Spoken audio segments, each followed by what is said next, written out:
ৰাতিপুৱা মই freshener up হৈ বেটাহঁতক ধুনীয়াকৈ শুৱাই লৈছোঁ আৰু এইফালে তাহাঁতক মই থকা অনুভৱটো হ'বৰ কাৰণে দুটা গাৰু দি দিছোঁ আৰু এইফালে বাপেকো আহি কাপোৰখন ধুনীয়াকৈ দি দিছে। আমি দুটাই তাহাঁতৰ লগতে লাগি থাকোঁতে গোটেই টাইমটো পাৰ হৈ যায় আৰু ইমান মাখি চাখি ওলাই থাকে, সেইকাৰণে এই আঁঠুৱাখন ওপৰত দি দিছোঁ। আৰু যিহেতু কিনাৰত গাৰু দিয়া আছে, আঁঠুৱাখন অকণমান দাং খাই থাকে, হ'লেও কিন্তু মাখিৰ পৰা বহুতখিনি ৰক্ষা পোৱা যায়। আৰু এইফালে ঘৰৰ কামো চলি আছে, মানে কাপোৰ ধোৱা, কাঁহী বাতি ধোৱা, সেইবিলাক কাম।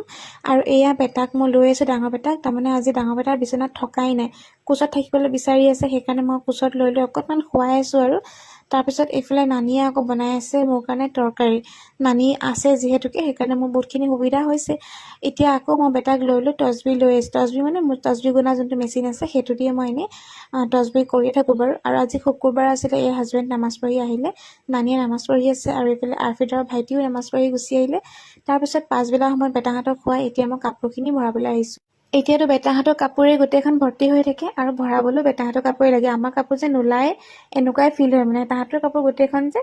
আৰু এয়া কাপোৰ এটা এটাকৈ ভৰাই আছোঁ, সৰু কাপোৰখিনি। কি ক'ব, এইখিনি কাপোৰ যাবতেই বেছি টাইম যায় আজিকালি মোৰ।